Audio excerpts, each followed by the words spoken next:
Very, very good morning to you. Morning. It's nice weather, isn't it? I think it's going to last to the end of September. That's my...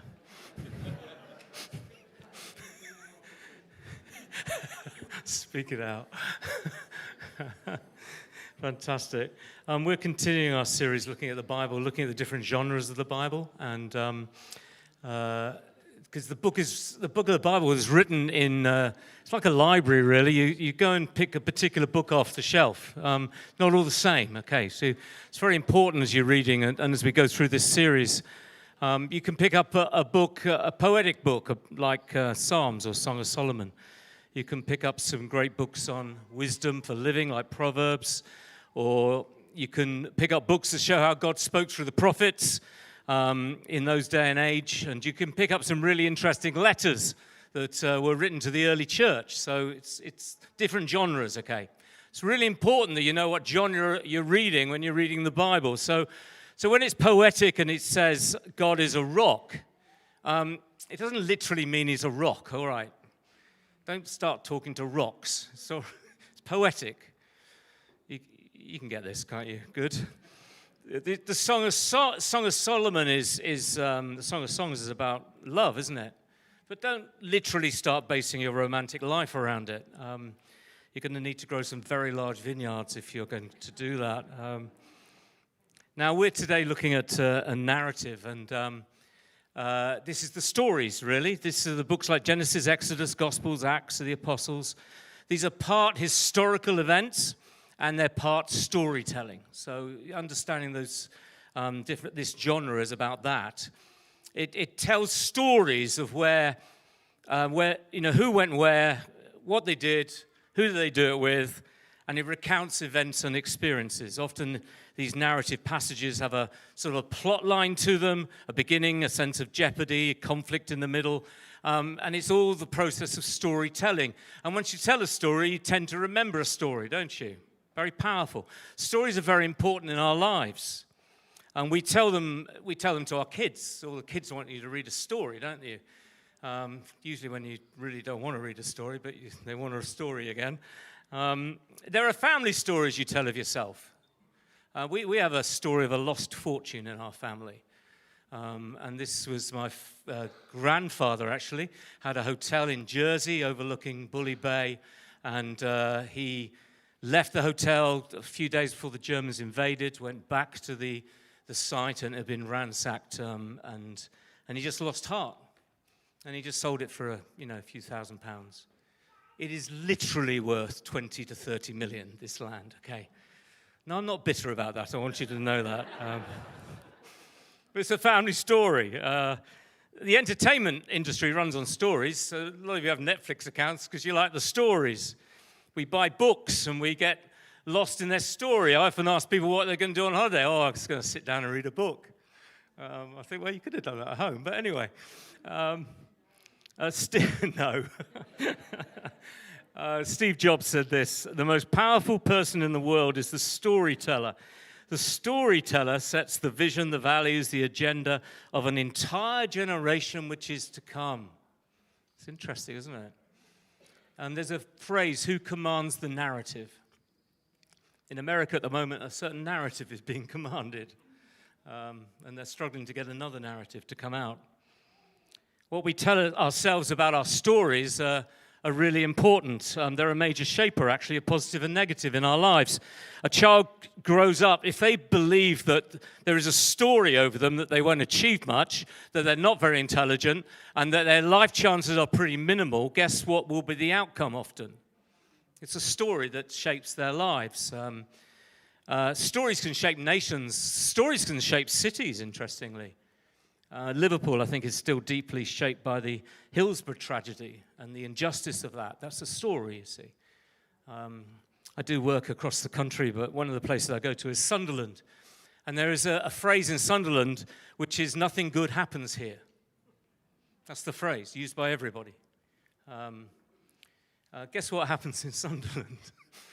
Not a lot. Not a lot. But there's one woman, actually, who wanted to change the story. And she set up, got all the ministers together. They had to come together because they were slightly scared of her, which is good. And she said, believe in Sunderland. Believe in Sunderland. In fact, the council changed their tagline to believe in Sunderland. That's interesting, isn't it? As Christians, sometimes we can command the narrative. So stories are very important. Biblical narratives have shaped our culture, even today's modern world, actually, interestingly.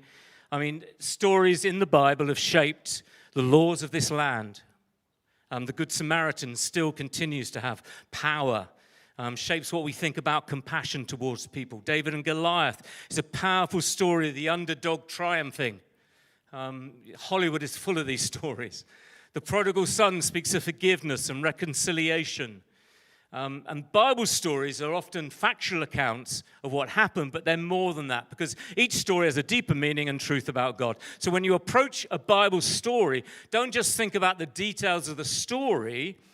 Think about what it says about God, and what it says about me, and what it says about the world. Now, we're today looking at a Bible story, which is Abraham and the sacrifice of Isaac. I didn't actually want to speak on this, by the way. Derek sort of gave me the detail of what I was going to do.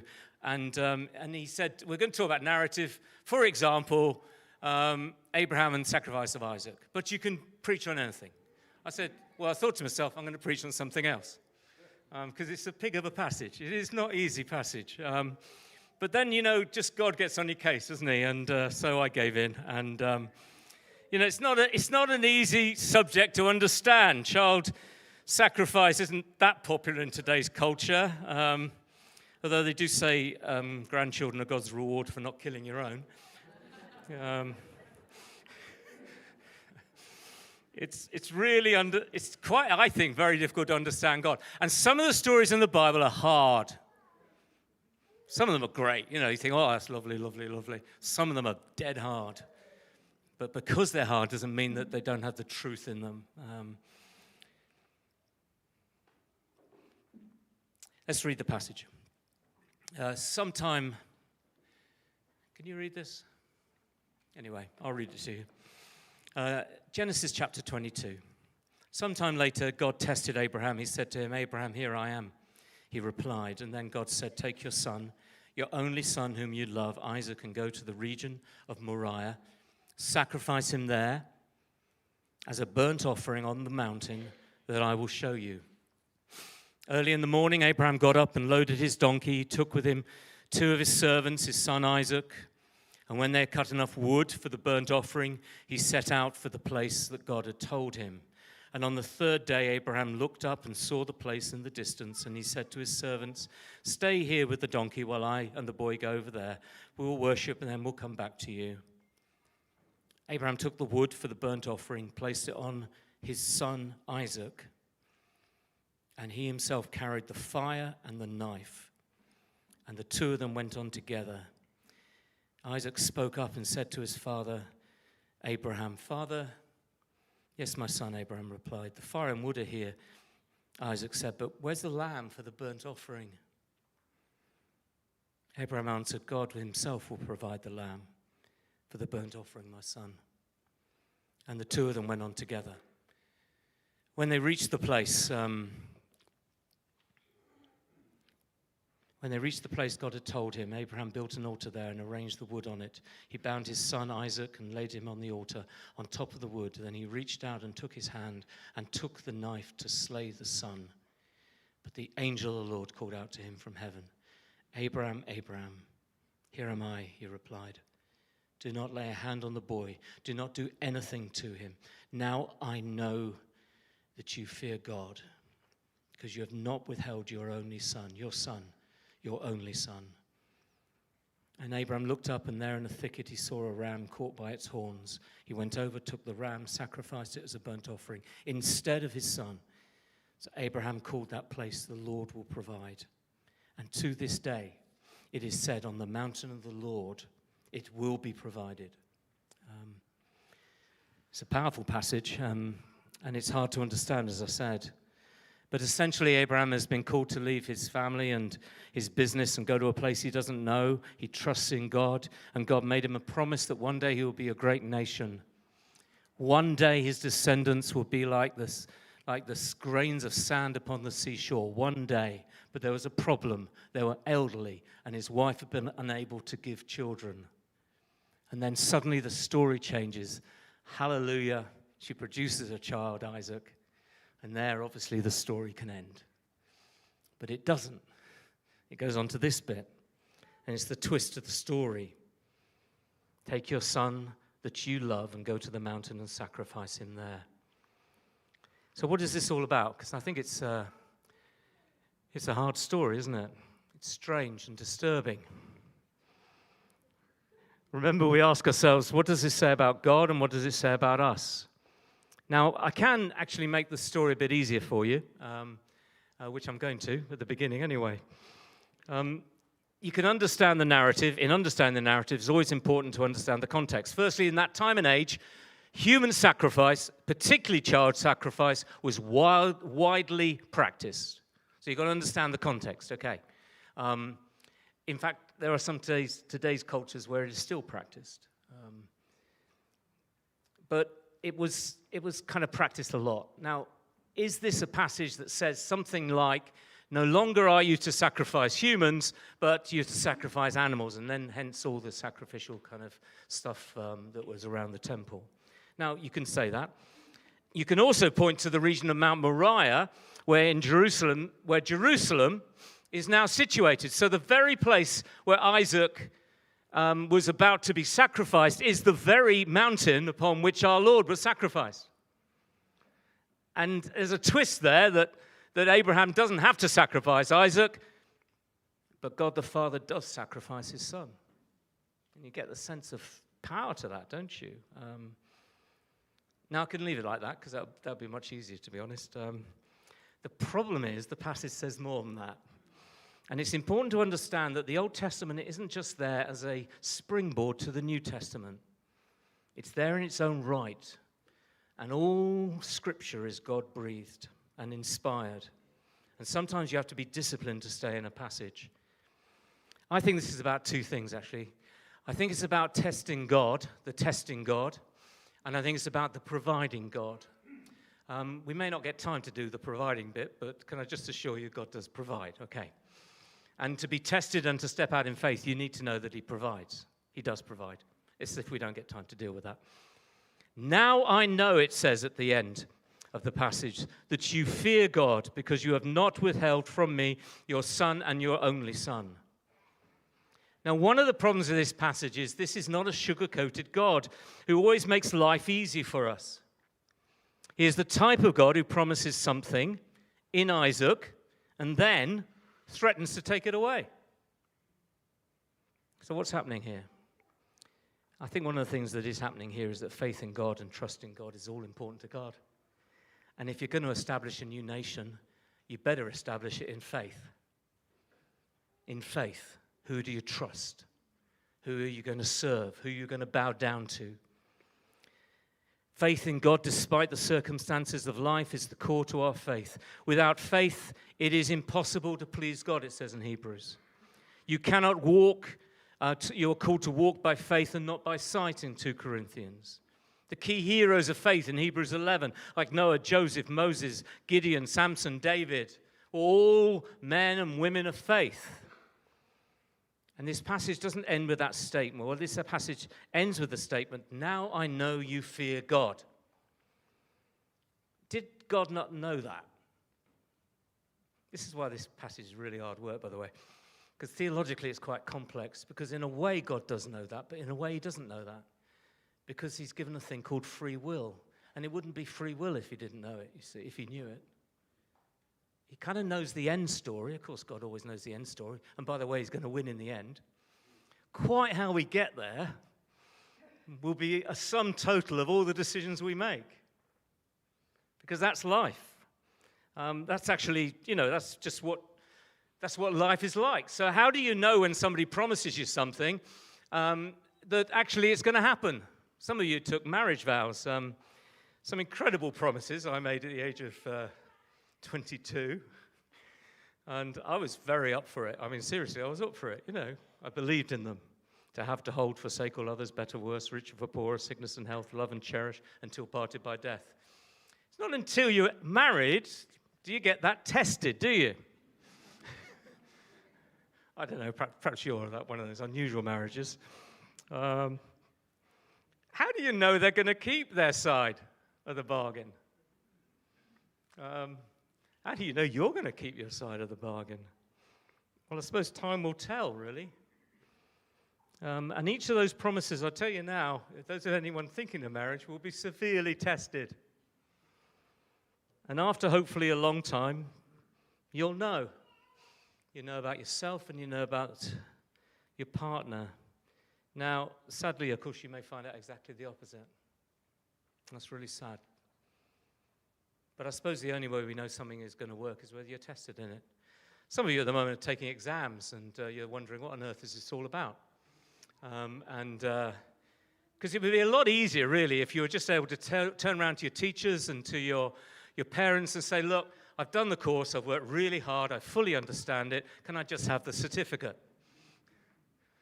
However, there is a testing, an examination that you have to go through. How do you grow in Christian values of patience, kindness, goodness, self-control? How do you do it? Well, you get tested and then you grow, don't you? If you want God to speak to you, I just encourage you to pray one of the prayers like, Lord, make me more patient. You will find God turn up very quickly. And it won't be inside you overnight. It will be a testing, you see, because you'll grow. That's how you grow in life. And then God will say, perhaps, now I know you a bit better. Partly he says it because he doesn't know us, actually. He does, but he doesn't. What decisions will I make, will you make? I want us to say that our relationship with God, brothers and sisters, is alive and vibrant and real. It's a one-to-one relationship. It's face-to-face relationship. That's what it's about. This is highly honest. This is like the stuff of life. Our relationship with God is beautifully alive. Faith isn't a cosmic slot machine where you put your money in and you get all the goodies. And faith ultimately is not a philosophical truth where all you have to do is think the right thing and then therefore I'll be okay. And faith is not a helicopter parent who's always making life easier for a child. And faith isn't a cuddly granddad who always says yes.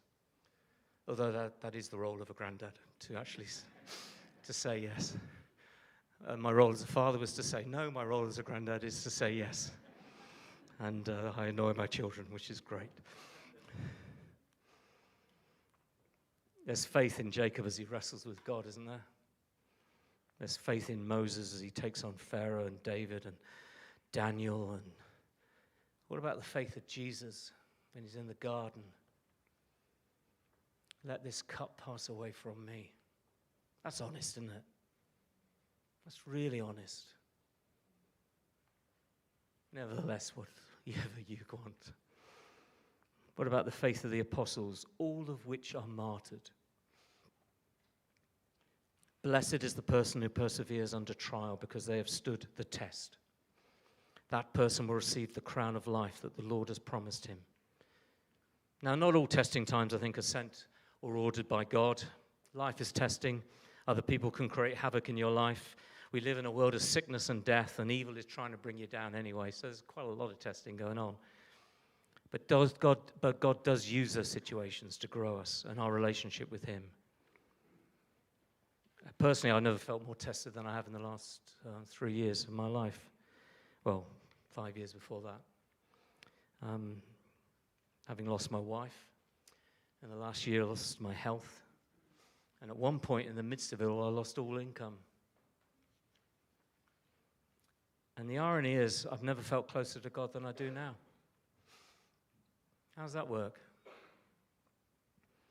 In all the tears and the anguish and the grief and the anxiety, I have railed against God, I tell you. My relationship with him is a lot more honest than it was. I have complained. It's a good biblical thing to complain, by the way. Read most of the Psalms. I have written lament psalms that should never be seen by any other living human being. And I've been full of self-pity and everything like that. But that's real relationship, isn't it? That's honesty, that's face-to-face communication. And that is what God is looking for in me. He doesn't want the religion in me. He wants me and you. And he certainly doesn't want a half-hearted, polite British acknowledgement, you know. He wants you. He wants face-to-face relationship. And this is a fantastic sculpture by Jacob Epstein called Jacob and the Angel. And it's in the Tate Britain at the moment. It used to be in Liverpool. And my wife, when she was diagnosed with ovarian cancer, she found God speak to her very powerfully in this, and I do now. In fact, she felt God speak to her so powerfully, she sat in front of it for 4 hours. I went to the coffee shop, but anyway, she had a great time. She's an artist. But it's a huge block of marble, and the angel he's holding, isn't he? He's holding Jacob. And Jacob's almost off the ground, interestingly.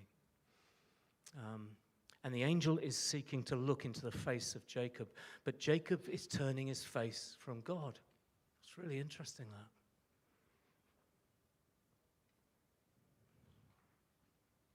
God's looking for you face to face. He doesn't need you to turn your face away from him. And you can give all the right signals, you can give all the right sense of, oh, everything's fine, but actually you're not face to face with God. Because that's the moment of deepest honesty. That's the moment of testing. That's what testing's all about, actually. God is looking for, so he's not looking for subservient false humility. He wants love and faith and honesty and confidence. That's what he wants from us. And he's also looking for obedience, I think. He wants face-to-face relationship, but this is ultimately an unequal relationship because he is still God and he would do what he wants to do.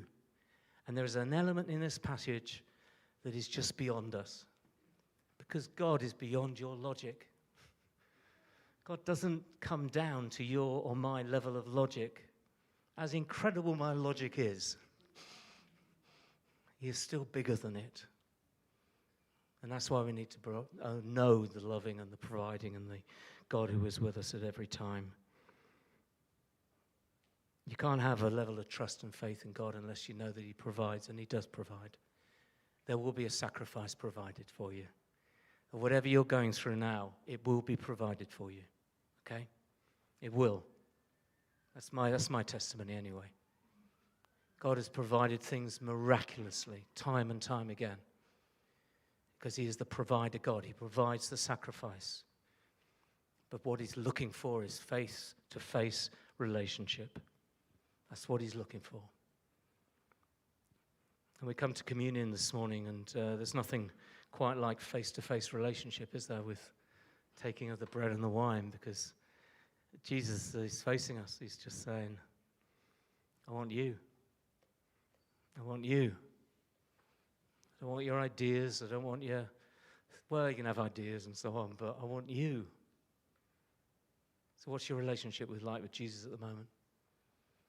I remember when I got a spiritual director when I was leading a church, and this elderly Catholic priest, the most godly person I ever met in my life. And I said, well, what are we going to do? He said, well, we're just going to talk about Jesus. I said, oh, okay. I thought perhaps we could talk about ideas, ministry, books I've read. He said, no, we're just going to talk about Jesus, you and Jesus. And I said, okay. He said, I just asked one thing. I said, well, whatever, He goes, that you just spend every day, just for an hour, just looking into the eyes of Jesus. I said, every day? Seriously? Well, this is what I was thinking. I said, oh yeah, no, that'd be great. Because the truth is, I don't think I had enough of a story to tell. I could tell other stories. I could tell some great stories about what God had done and what God was doing and all that. And I can tell you great moments I've had, but at that time I couldn't tell a story about me and Jesus. That's sad, isn't it? But that's life sometimes. But he does want you, because he's deeply in love with you, and he wants you. So stop avoiding him. Stop running around. He wants you. Don't cower in a corner in pain.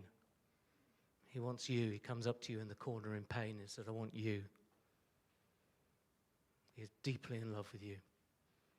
And he will provide all your needs.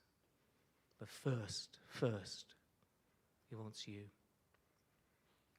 So we come to this table and we take the bread and the wine. And for some of you, this may be a moment of just reconnection with Jesus. And as you're reconnecting, just be honest, for goodness sake. Don't pray some religious prayer. Just be honest.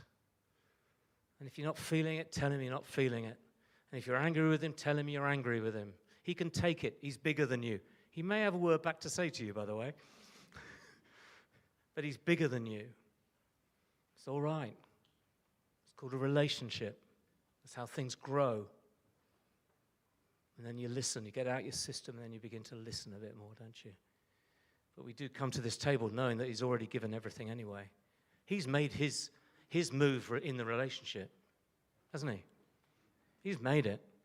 He's making it every single moment of every day. Moving towards us. But he wants us. He wants us. Personally. Beautifully.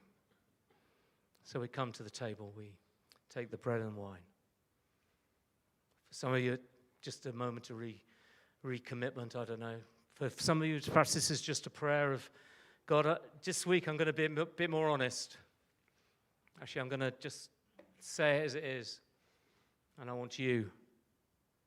I'm not going to avoid you anymore. I'm going to face you face to face. For some of you, this may be the very first time you ever thought about this in faith. Communion is a great way to give your life to Jesus, by the way. What a moment to do that. Just simply say, Lord, forgive my sins. I want you in my life.